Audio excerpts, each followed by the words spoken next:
రాజశేఖర రెడ్డి గారి కుటుంబమైన మీలో ప్రతి ఒక్కరికి వేదిక మీదున్న ఇంతమంది పెద్ద పెద్ద నాయకులందరికీ, సోనియా గాంధీ గారికి ప్రత్యేకంగా రాజశేఖర రెడ్డి గారి 75వ జయంతి సందర్భంగా లెటర్ ద్వారా మెసేజ్ పంపించారు. వారికి, రాహుల్ గాంధీ గారికి వీడియో మెసేజ్ అదే పనిగా రాజశేఖర రెడ్డి గారి జయంతి సందర్భంగా ఈరోజు పొద్దున పంపించారు. వీరందరికీ, హాజరైన మీ అందరికీ, హాజరు కాలేని రాజశేఖర రెడ్డి గారి ప్రతి అభిమానికి మీ రాజశేఖర రెడ్డి బిడ్డ శిరస్సు వంచి చేతులు జోడించి మనస్ఫూర్తిగా నమస్కరించుకుంటోంది.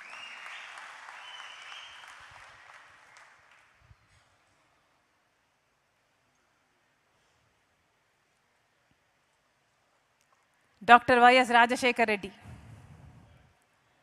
ఆ మనిషి గుర్తు రాగానే మొట్టమొదట గుర్తొచ్చే అంశం ముఖం నిండా చిరునవ్వు. నడుచుకుంటూ వస్తే రాజసమే నడుచుకుంటూ వస్తుందా అన్నట్టుగా ఉండేది. ఆ ఖద్దరు పంచ దగ్గరికి వచ్చి పాప్స్ అని చేయి చాచినప్పుడల్లా, నన్ను దగ్గరికి తీసుకున్నప్పుడల్లా ఎంత ధైర్యమో మాటల్లో చెప్పలేనిది.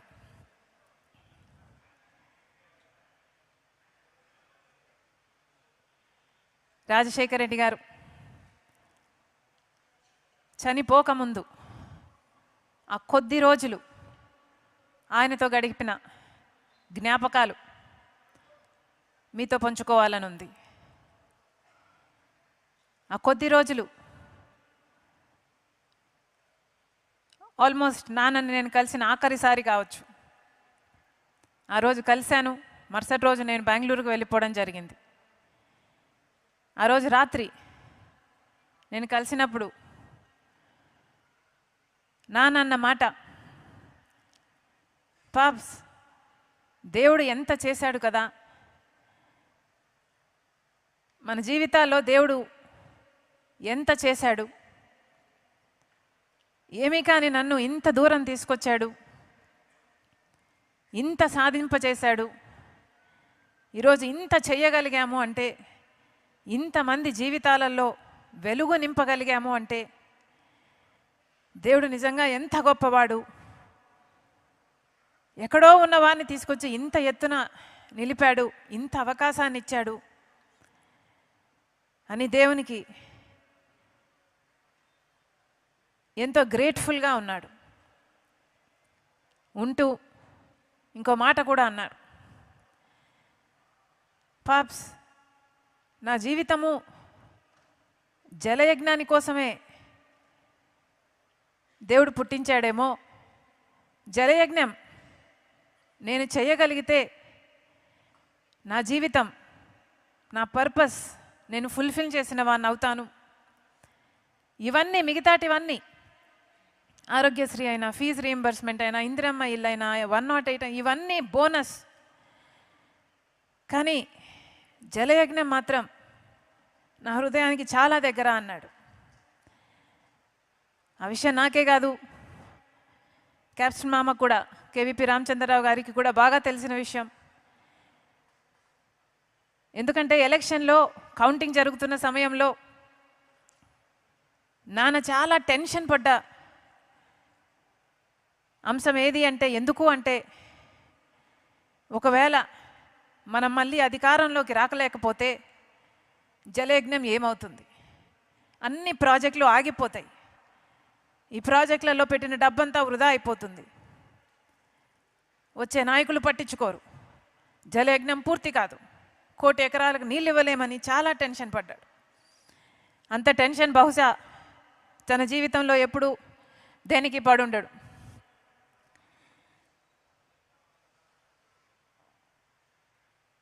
అంతేకాదు, నాన్న ఆఖరి రోజుల్లో ప్రజల దగ్గరికి వెళ్ళాలి, ఎందుకంటే ప్రజలు ఒక అవకాశం ఇచ్చారు. ఆ ప్రజలకు మనం రుణపడి ఉండాం అన్న భావన నాన్నలో చాలా ఉండేది.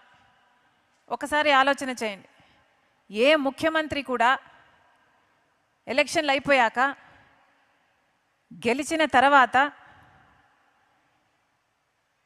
అంత తొందరగా మళ్ళీ ప్రజల్లోకి వెళ్ళాలి అని అనుకోడు.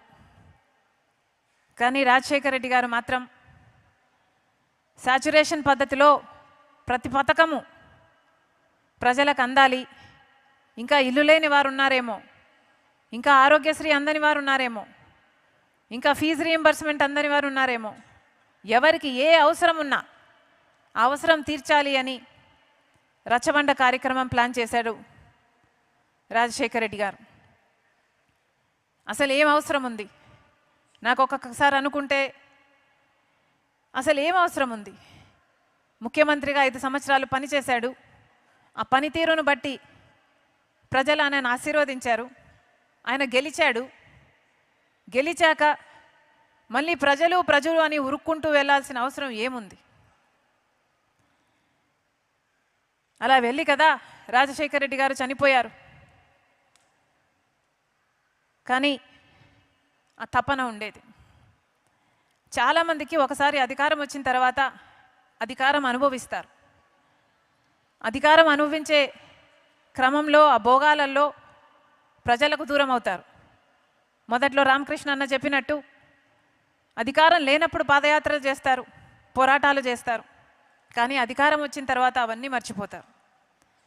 కానీ రాజశేఖర రెడ్డి గారు 5 సంవత్సరాలు ముఖ్యమంత్రి అయిన తర్వాత, సేవ చేసిన తర్వాత, అంత అద్భుతమైన పథకాల రూపకల్పన చేసి అద్భుతంగా అమలు చేసిన తర్వాత, గెలిచిన తర్వాత మళ్ళీ ప్రజల్లోకి పోవాలి అని ఉరుక్కుంటూ వెళ్ళి మనందరికీ దూరం అయ్యాడు రాజశేఖర రెడ్డి గారు.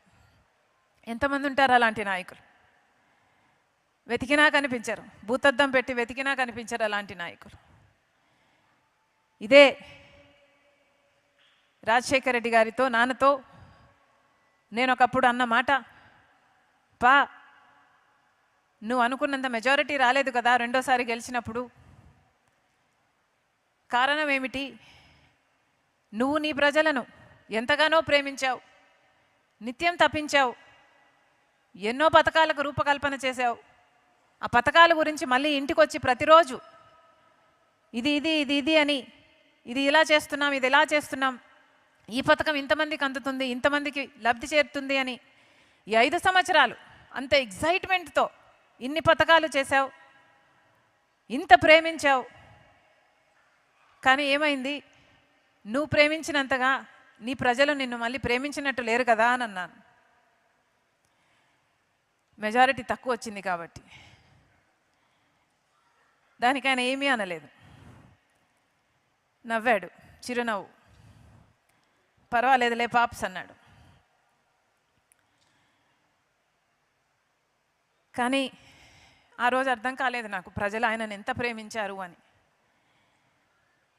ఏ రోజు అర్థమైందంటే, నాన్న చనిపోయిన తర్వాత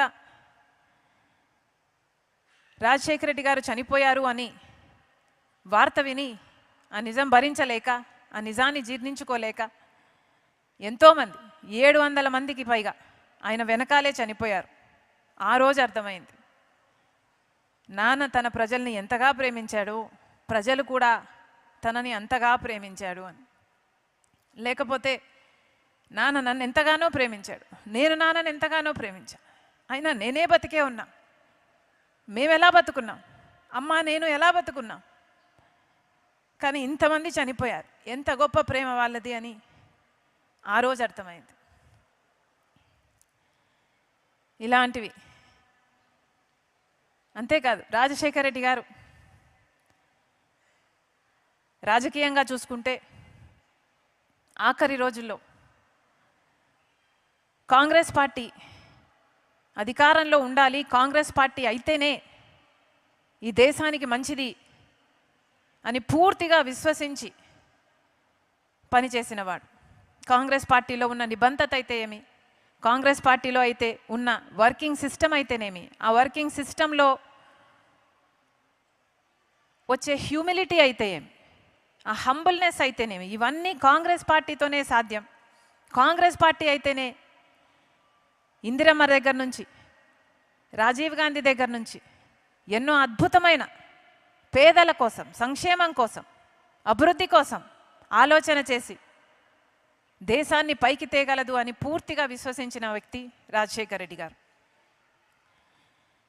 అంతేకాదు, అదే క్రమంలో అదే సమయంలో బీజేపీ పార్టీకి బద్ధ వ్యతిరేకి రాజశేఖర రెడ్డి గారు. ఎందుకంటే బీజేపీ పార్టీ సెంటిమెంట్ను అడ్డు పెట్టుకుని రాజకీయాలు చేసే పార్టీ. బీజేపీ పార్టీ మతాన్ని అడ్డు పెట్టుకొని రాజకీయాలు చేసే పార్టీ.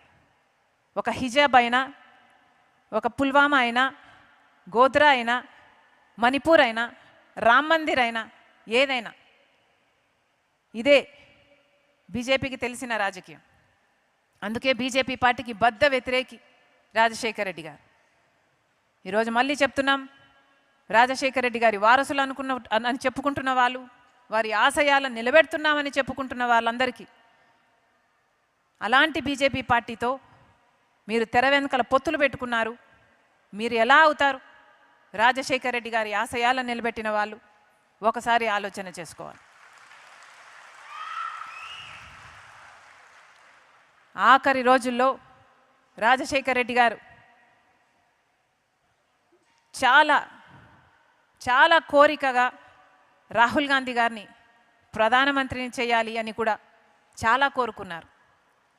మరి ముఖ్యంగా ఆ ఎలక్షన్ ఆ టైంలో, ఆ ఆఖరి సంవత్సరంలో ఎందుకో తెలియదు, అసలు ఆ రోజుల్లో రాహుల్ గాంధీ గారు పెద్ద నాయకుడు కూడా కాదు.